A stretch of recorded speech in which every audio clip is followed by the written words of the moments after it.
Hey everyone, heard John say he met Columbus. They thought sci-fi humor. Everyone's confused, chuckling. Is this guy joking? No, John seriously claims he's a 14,000-year-old Cluminin. And he lets out a caveman yell, and everyone laughs. This makes them even more sure he's joking, but John's next line leaves them speechless. John claims he moves every 10 years just to avoid people noticing he's not aging. What a wild excuse. They can't tell if he's joking or too immersed, so they ask, how sure are you you're a historical figure? John's like, I'm not too sure myself, but I've pieced things together using archaeological maps and anthropology data. He relies on memories from the Mesopotamian era to think his guess is realistic. In other words, he's basically remixing history with a Snapchat filter. John starts telling tales of his long life, stopped aging at 35, and back then, the tribe thought he was doing magic tricks. Then they made him the chief. At first, everyone respected him, but over time, they suspected he was stealing others' lifespans. Fear drove the tribe to kick John out, marking the beginning of his life as a professional expat. He learned how to blend in with new tribes and moved around a lot. After all, they were half nomadic. As the weather changed, John guesses it got colder, must be post-Ice Age vibes. Archaeologist asks about the landscape back then. John's like, picture blue skies and clouds. I kinda saw the British Isles from the French coast. In that moment, John's life was stuck between mountains until the glaciers melted and everything parted ways. Biologist doubts it. All Black confirms aligns with history, and archaeologist says it's all in books. John's like, absolutely, I just remembered based on books, like how everyone forgets childhood stuff. Imagine my ancient memories. But when these memories pop up, the biologist questions if he's possibly experiencing reincarnation. It's like, after life and death, he could have memories from past lives, but John firmly states, you only live once. Then a female scholar asks, aren't you curious about the origin of the world? That question hits John hard. He says, initially, I believed in gods, but now things are weird. He thought he was cursed at one point, but over time, he realized maybe it was all just coincidence. So slowly he became an atheist. Though this sounds absurd, no one could argue with him.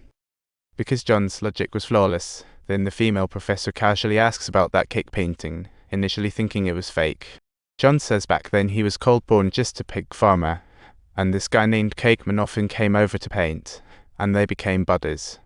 They even brainstormed how to capture nature in art. Later she met many celebrities, but when Cakeman passed, it was time for her to move again. The archaeologist quips, if John has the secret to immortality, why spill the beans now? John thinks for a sec and says he just had a wild idea, maybe not the best one, but he wants to bid farewell in his true identity. This makes the archaeologist realize John might actually be serious. Perhaps he's got some mental hiccups going on.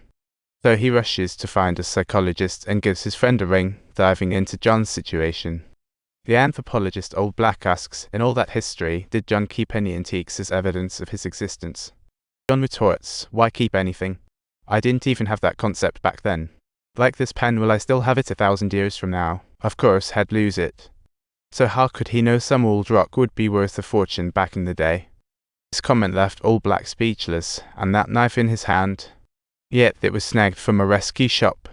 As John loaded his stuff into the car, the young female professor confessed her feelings.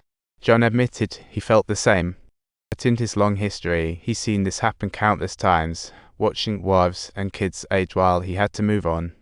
So, John didn't want to hold the young professor back. They headed back inside, and questions started flooding in again. They just couldn't believe John could keep spinning this wild story without a hitch. This time, John starts telling about his travels east after realizing his uniqueness. He grew more curious about the world and slowly headed east toward the rising sun, where he first saw the ocean somewhere near the Mediterranean.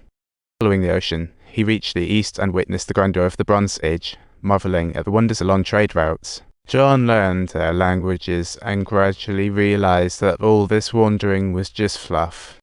So he stuck around, becoming a Sumerian for 2,000 years, and eventually had to keep moving east due to his immortality. This time he made it to India, right during the life of the Buddha, who taught him so much. Everyone was blown away. Old Black guessed it was just a story, while the archaeologist thought John's mental issues were becoming clear. At that moment, a car suddenly appeared outside. It was the psychologist the archaeologist had called earlier. It was a peculiar situation since no one could prove John was telling the truth, yet they also couldn't refute him. Once the psychologist arrived, he straight up asked John, having lived this long, "Haven't you been seriously sick?" John remembers having pneumonia twice in prehistoric times, but swears over the last few centuries he survived typhoid, yellow fever, and smallpox, plus he made it through the Black Death. However, without exception, due to his unique physical constitution, he doesn't bear a single scar. The biologist was shocked and urged John to come to his lab, but John flat out refused. John said he didn't want to be locked up like a lab rat, leaving everyone even more puzzled. If you like this story, subscribe. More fun awaits.